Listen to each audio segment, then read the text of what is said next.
অন্ডকোষ ছিঁড়ে গেছে, সাবেক বিচারপতি মানিকের অবস্থা আশঙ্কাজনক। পালিয়েও শেষ রক্ষা হলো না জাহাঙ্গীর কবির নানকের। এবং সবশেষে দেখবেন সেভেন সিস্টার রক্ষার্থে হাসিনাকে বাংলাদেশে ফিরিয়ে দেবে ভারত, জানিয়েছে আন্তর্জাতিক গবেষণা সংস্থা the International Institute of Strategic Studies. Bangladesh Awami League ক্ষমতাকালীন সময়ে সবচেয়ে বেশি বন্ধুত্ব হয়েছিল ভারতের সাথে।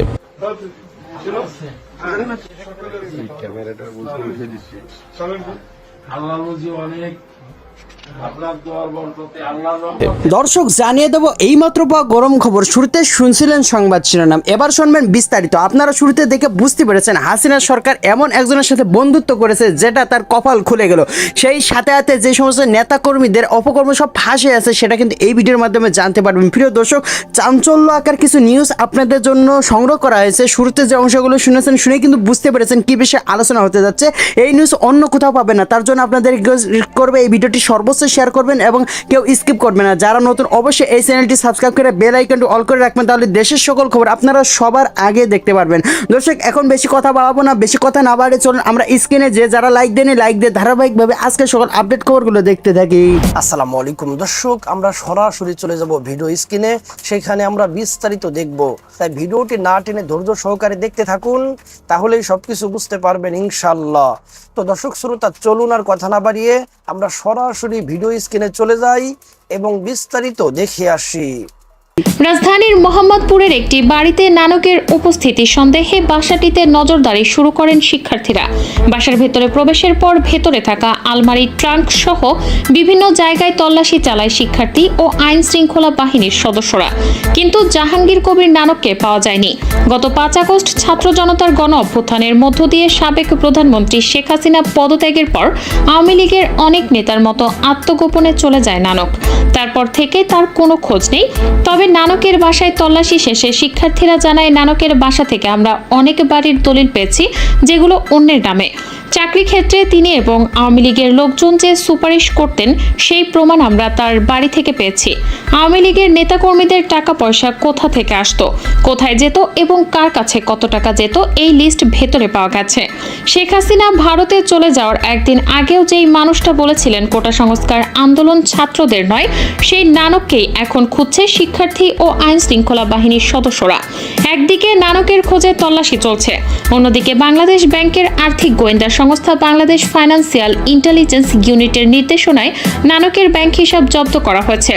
এই যখন অবস্থা, তখন পিলখানা হত্যাকাণ্ডে কারা অভ্যন্তরে তৎকালীন বাংলাদেশ রাইফেলস বিডিআরের সাবেক উপ সহকারী পরিচালক আব্দুল রহিমের মৃত্যুর ঘটনায় সাবেক প্রধানমন্ত্রী শেখ হাসিনা সহ যে 13 জনের বিরুদ্ধে মামলা হয় তাদের মধ্যে জাহাঙ্গীর কবির নানকের নামও রয়েছে।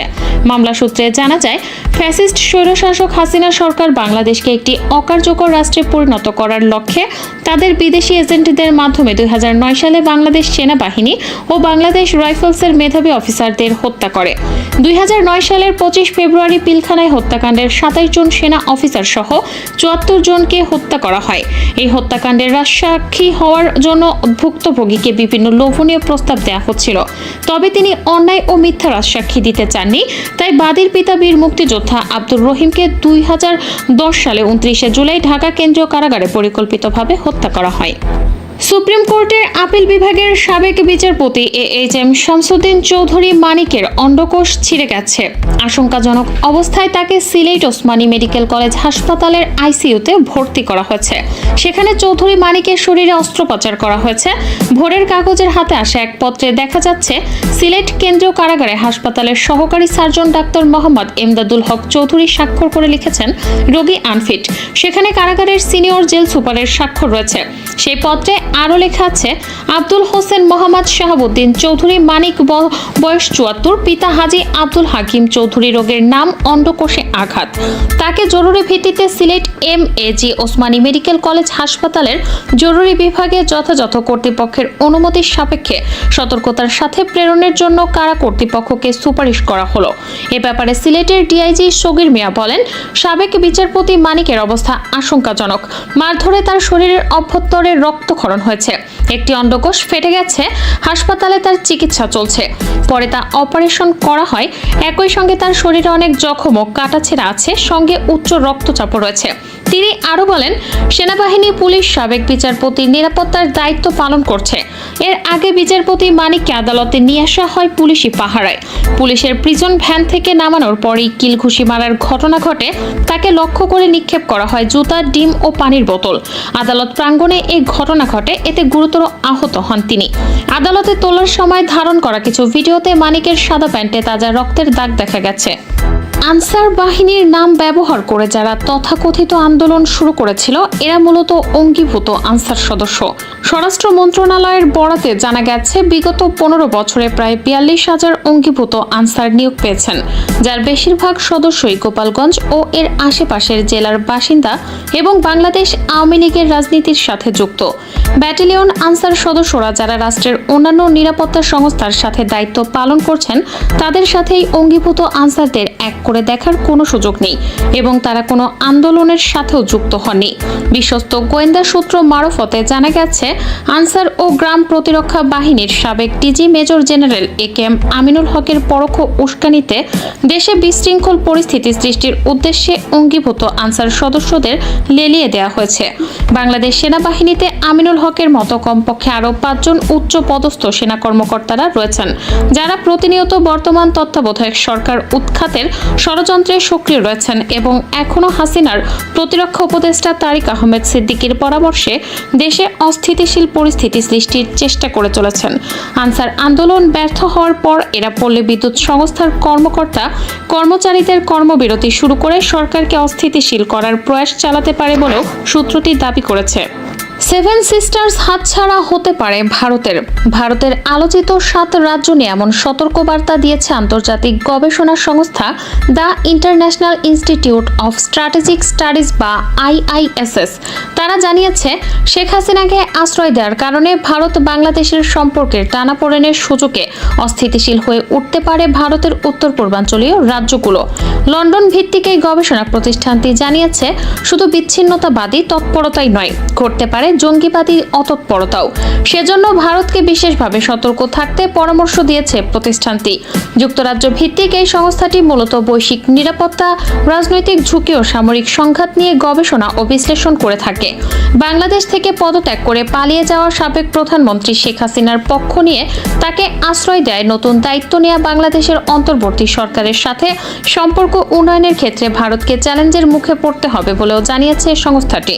এদিকে আগে থেকে পাকিস্তান ও চীন সীমান্তে সহিংসতা নিয়ে স্বস্তিতে নেই ভারত। এমনকি প্রতিবেশী কোনো রাষ্ট্রের সাথেও বর্তমানে সুসম্পর্ক নেই ভারতের। এমন পরিস্থিতিতে বাংলাদেশ লাগোয়া সীমান্তেও নিরাপত্তা ঝুঁকি তৈরি হলে তা মোকাবেলা করা সহজ হবে না দক্ষিণ এশিয়ার বিরাট আকার এই দেশটির। গত 5 আগস্ট ছাত্র জনতার তুমুল গণ আন্দোলনের মুখে বাংলাদেশের সাবেক প্রধানমন্ত্রী পালিয়ে ভারতে আশ্রয় নিয়েছেন। এরপর থেকে অস্বস্তিকর অবস্থা পার করছে দুই দেশের কূটনৈতিক সম্পর্ক। শেখ হাসিনাকে দেশে ফেরত আনার দাবি উঠলেও বলা যায়, তাকে অনেকটাই আগলে রেখেছে ভারত। অন্যদিকে যুক্তরাজ্য সহ বিশ্বের অনেক দেশে আশ্রয় পাচ্ছে না শেখ হাসিনা। এমন অবস্থায় সমাধানের পথ খুঁজে বেড়াচ্ছে নয়াদিল্লি।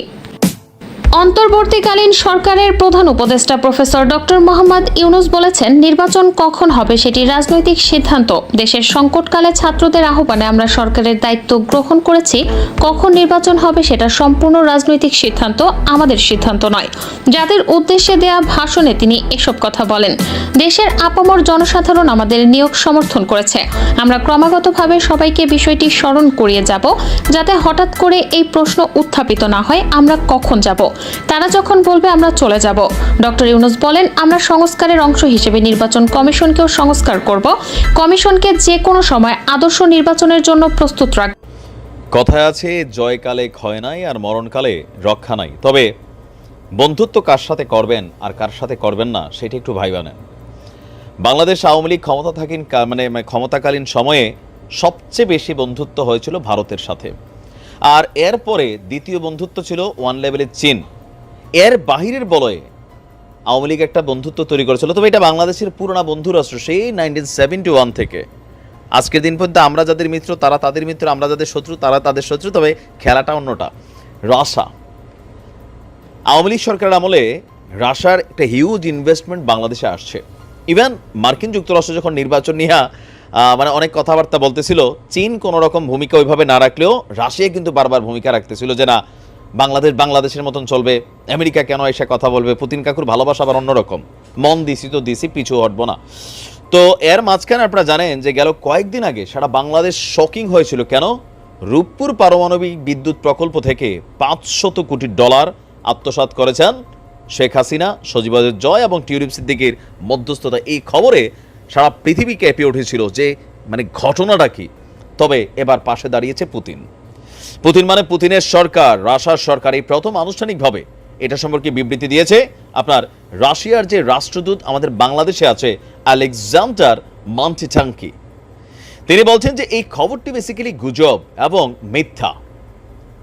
অর্থনৈতিক সম্পর্ক বিভাগের অর্থ উপদেষ্টা সালিউদ্দিন আহমেদের সঙ্গে গতকালকে বৈঠক করেছিলেন রাশিয়ার রাষ্ট্রদূত আলেকজান্ডার। রাশিয়ার রাষ্ট্রদূত বলেন $5 বিলিয়ন একটি বড় অঙ্কের অর্থ। যেখানে প্রকল্পের কাজ এখনো চলমান, সেখান থেকে এত বেশি অর্থ হাতিয়ে নেওয়ার সুযোগ নেই। কেউ পাগল নয় এতগুলো অর্থ দিয়ে দিবে। It's rumours and completely false rumours, মানে এটা গুজব এবং সম্পূর্ণভাবে একটা পুরা গুজব। তিনি দাবি করছেন যে গত জানুয়ারিতে বাংলাদেশের সংসদ নির্বাচনের আগেই এই গুজবের প্লট তৈরি করা হয়েছিল। কাকে বোঝাইল? নির্বাচনের আগে এই গুজব কে ছড়িয়েছ? কে? এই তোমরা কারা? আচ্ছা, রাষ্ট্রদূত আরো বলছেন নতুন অন্তর্বর্তী সরকারের সঙ্গে কথা হয়েছে। আগামীতেও সব ধরনের আর্থিক এবং উন্নয়নে বাংলাদেশের পাশে থাকবে রাশিয়া। তো সরকারের এই যে প্রেক্ষাপট পরিবর্তন বা ছাত্র আন্দোলন যখন ঘটছিল, রাশিয়ার ভূমিকাটা কি ছিল? সেই ক্ষেত্রে রাশিয়া কার্যত ভূমিকা রাখছে। তারা বলছে বাংলাদেশ ইস্যু আভ্যন্তরীণ ইস্যু, ছাত্র আন্দোলন এটা বাংলাদেশের আন্দোলন। সো এখানে সরকার পতন বা যখন এক দফা দাবিটা আসতেছিল, আমরা বুঝতেছিলাম বাতাসটা, তখন কিন্তু রাশিয়াকে বারবার প্রশ্ন করা হয়েছে, রাশিয়া কোনো উত্তর দেয় নাই। সোজা উত্তর দিছে যেটা তাদের আভ্যন্তরীণ ইস্যু, রাশিয়ার সম্পর্ক বাংলাদেশের সাথে। এখন আমরা যতদূর শুনছি যে ভারতে যদি আগামী সম্ভবত আর অল্প কয়েকদিন আছে, 22-23 দিন, তবে আমি যে নিউজটা দিছি অনেকে হাহা রিয়েক্ট দিচ্ছেন, ভাই এটা কলকাতার গণমাধ্যমকে উদ্ধৃত করে আমি রিপোর্টটা করছি, বুঝছেন, আজাইরা করি নাই। তারা বলতেছে যে যে স্টেটা এখন যে ভিসাটা আছে, লাল পাসপোর্ট বাতিল হলেও 2018 সালে একটা চুক্তি হয়েছিল মোদির সাথে। তো সেই চুক্তিতে যারা ডিপ্লোম্যাটিক মানে পাসপোর্ট ক্যারি করেন, তাদের বেলায় চাইলে ভারত সরকার আলাদা আইন করতে পারে। এখন ভারত সেই আইনটা শেখ হাসিনার জন্য রিস্ক নিয়ে কেন করবে, সেইটা একটা প্রশ্ন হইতে পারে। এখন ধরেন অনেক বিশেষজ্ঞরা বলছেন ভারত এই কাজটা করবে না, কারণ ভারত যেহেতু প্রতিবেশী রাষ্ট্র, অনেক বড় একটা ঝামেলা হবে, ভারতের জন্য একটা হুমকি হবে, 7 সিস্টার্স রেজ আপ করতে পারে। তো সেই ক্ষেত্রে আর যদি কোথাও জায়গা না পায়, তাহলে কোথায় জায়গা হইতে পারে? তো কয়েকজন বিশ্লেষক বলছিলেন যে রাশিয়া একমাত্র রাষ্ট্র যে শেখ হাসিনাকে আপনার আশ্রয় দিতে পারে, কারণ রাশিয়ার সাথে পশ্চিমাদের কোনো মিত্রতা নাই, আর রাশিয়ারে কেউ ঘাটায়ও না, বা বাংলাদেশও এই ইস্যুতে রাশিয়ার সাথে খুব শক্ত ভূমিকার সুযোগ নেই। রাশিয়া তাদের কার্যক্রম চালাবে। তবে এখানে একটা ভূমিকা তো আছেই, যে দেশের সাথে আপনি ব্যবসা বাণিজ্য চালাচ্ছেন, কর্মকাণ্ড চালাচ্ছেন, স্বাভাবিক।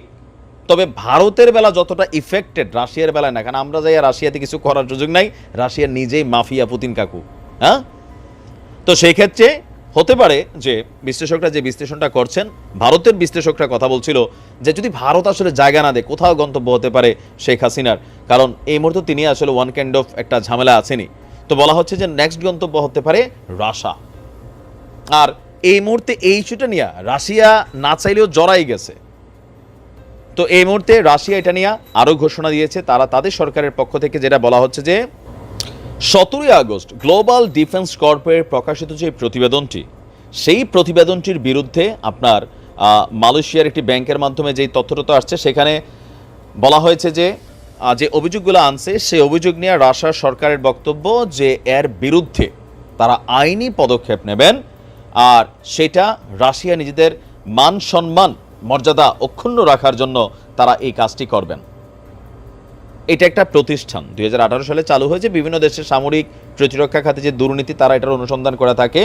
তবে রাশিয়া বলছে যে এই প্রতিষ্ঠানের বিরুদ্ধে তারা ব্যবস্থা নেবেন, তারা প্রমাণ করবেন যে একটাকেও তারা শেখ হাসিনাকে ঘুষ দেয় নাই আর শেখ হাসিনাও খায় নাই। তো কপাল তো যেমনেই হোক খুলে যাচ্ছে। আবার আশ্রয় ইস্যুটাও আমার কাছে অনেক ক্যালকুলেশন করা মনে হয়েছে, দিলেও দিতে পারে, নাও দিতে পারে, বাট দিতেও পারে। আর দিলে রাশিয়ার সাথে পাঙ্গাটাঙ্গা কেউ নিবে না। ভারতের জন্য আশ্রয় দেওয়ার একটা থ্রেড ইস্যু আছে, অস্থিতিশীল পরিবেশ তৈরি হতে পারে, ভারতের নিরাপত্তা ইস্যু আছে, বাট রাশিয়ার সাথে কূটনৈতিক চুক্তির ইস্যুটা আছে। আই ডোন্ট নো, বাট বলছেন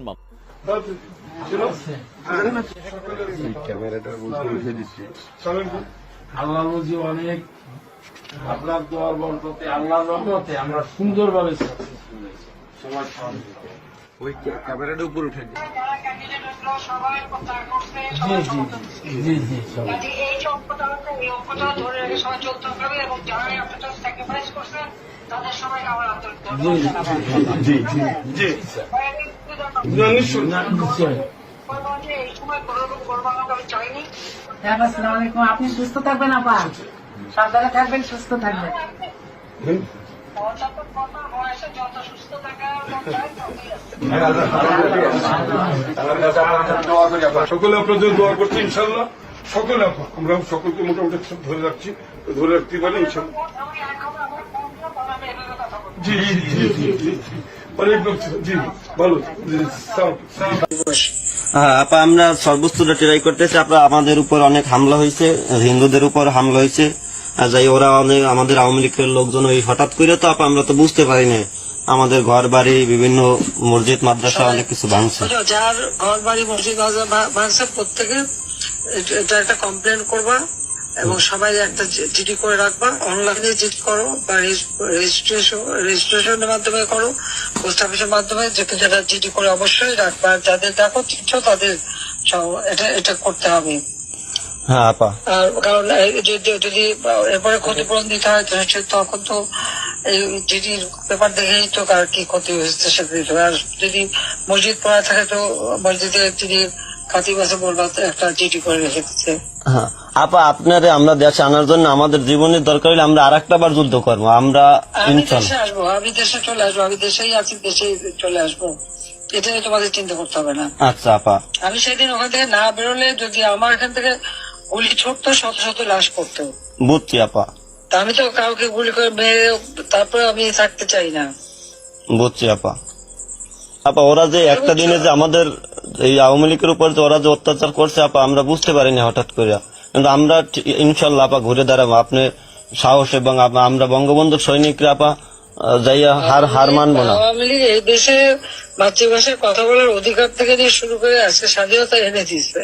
জি আপা, ঘরে ঘরে বিদ্যুৎ দিচ্ছে, জি আপা, মানুষের খাবারের ব্যবস্থা করেছে, কাজের ব্যবস্থা করে দিচ্ছে, পড়াশোনার জন্য এই আধুনিক প্রযুক্তি ব্যবহার, ডিজিটাল সিস্টেম, তারপর ইউনিভার্সিটি করা, বিদেশে পিএইচডি থেকে শুরু করে সব পড়ার জন্য স্টেপেন দেওয়া, প্রাইমারি লোকদের মানে সমস্ত প্রাইমারি শিশু থেকে শুরু করে সব মাধ্যমিক পর্যন্ত বিনা পয়সা বই দেওয়া, যে কাজ আমি ছাত্রদের জন্য করছি। জি আপা, একটা রিউমার ছড়ায়। জি আপা, ওরা আসলে সম্মানিত দর্শক শ্রোতা, আশা করি পুরো ভিডিওটি দেখেছেন এবং সবকিছু বুঝতে পেরেছেন। আপনাদের মূল্যবান মন্তব্য অবশ্যই কমেন্ট সেকশনে জানিয়ে দিবেন। তো ভিডিওটি এ পর্যন্তই। ভিডিওটি ভালো লাগলে লাইক এবং শেয়ার করে দিয়েন। চ্যানেলটি যদি এখনো সাবস্ক্রাইব করে না থাকেন দয়া করে চ্যানেলটি সাবস্ক্রাইব করে দিয়েন। দেখা হবে পরের ভিডিওতে। ততক্ষণ ভালো থাকুন, সুস্থ থাকুন, এই দোয়া রইল। আল্লাহ হাফেজ।